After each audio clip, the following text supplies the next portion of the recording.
Urban renewal in Stockton-on-Tees. Impact on residential values.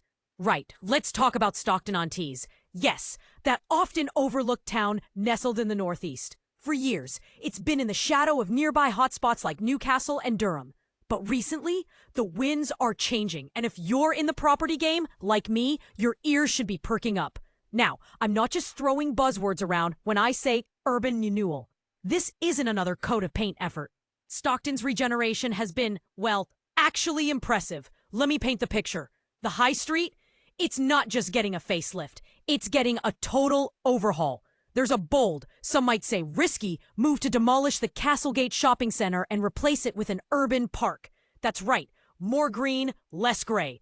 Honestly, when I first heard it, I raised an eyebrow too. But here's the thing, it's working. Foot traffic is up, local businesses are reinvesting. And yes, property values are responding. I've personally handled 2 transactions this year near the riverside where prices rose by around 15% compared to the same period last year. Not bad for a place that, 5 years ago, was basically off investors' radars. So, what's driving this? Public funding, and a decent chunk of it. The town secured millions through the government's Towns Fund and the Future High Streets Fund. Sounds dry, I know, but the impact is real. Infrastructure improvements, cultural venues, and better transport links. It's like someone finally gave Stockton the TLC it's been begging for. Perception shift. It's funny how once a place starts looking cleaner, the yields are still among the best in the UK. I've seen 8 to 9% in some TS19 and TS20 postcodes. And unlike some overheated southern markets, you're not bidding against 15 other buyers. Yet. But wait, there's a twist. While values are rising, the gap between modernized zones and still forgotten areas is widening. Norton Village, flying.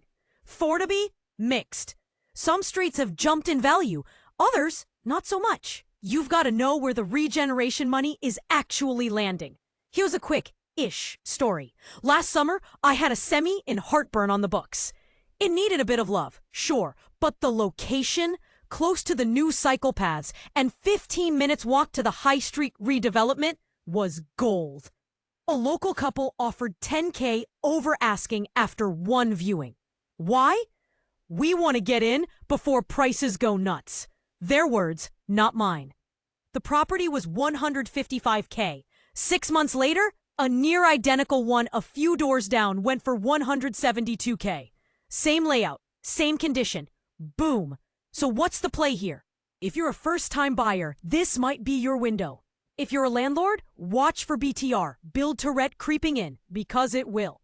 And if you're selling, market the regeneration story hard. People want to buy into a vision. Look, I won't sugarcoat it. Stockton still has its rough edges. But regeneration is like planting seeds. You don't see trees the next day. You wait, nurture, and trust the process. And based on what I've seen lately, those roots are growing fast. And if someone had told me 5 years ago that I'd be saying that about Stockton-on-Tees, honestly, I wouldn't have believed them.